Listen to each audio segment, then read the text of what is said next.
I believe in someone's word that I watch in some reels or TikTok that if you are having struggle to let go someone you love, God will make His way. He will let you to feel the pain. He will let you struggle.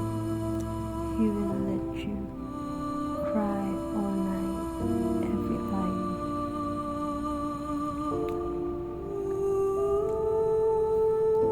Until nothing left you aside from letting go that someone.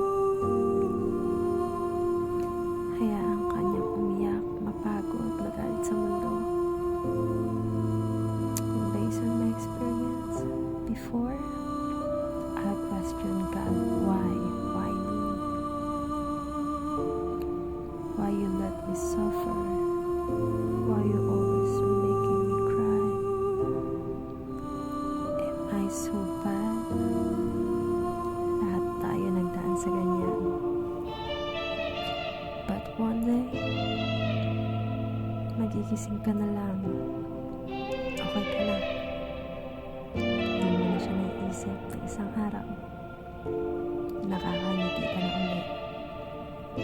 Patuloy ang buhay. Ngingiti ka nang walang lungkot sa loob mo. Babalik ka sa dati mong ginagawa. Mga ginagawa mong dating kasama mo siya, pero magugulat ka na lang. Nagagawa mo na hindi siya kasama. Hindi mo na rin siya hanapin. Hindi naman sa sinasabi ko makakalimutan mo siya totally, but let me tell you this. You and your ex-partner will becoming stranger, but a stranger with memories now. Para bang pag naisip mo na lang one day, mapapatawa ka na lang kung bakit nagstay ka sa tao na yun. Sabi nga nila, hindi mo makikita yung mali sa partner mo hanggat di mo binibitawan. Bulag ka kasi mahal mo at minahal mo. Hindi mo siya mahal dahil sa hindi ka bulag. For me, parang nakulong ka lang sa happy memories niya. Nangihinayang ka sa mga pinagsamahan nyo, sa mga bonding nyo, yung mga masasayang araw. So doon ka nag-hold, na-stack up ka sa past, and hindi ka nag-concentrate in the present, which is you are slowly draining yourself mentally, emotionally.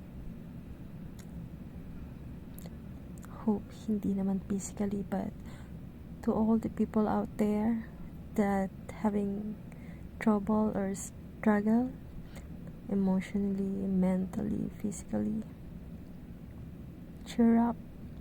You're not alone. Hindi lang ikaw sa mundong ito yung nakakaranas ng ganyan. Marami tayo. Sabi nga nila, kung sino pa yung nagmamahal, siya pa yung nasasaktan. But you will get through it. So tuloy lang ang laban. Keep grinding. Keep smiling. Malalampasan mo din yan.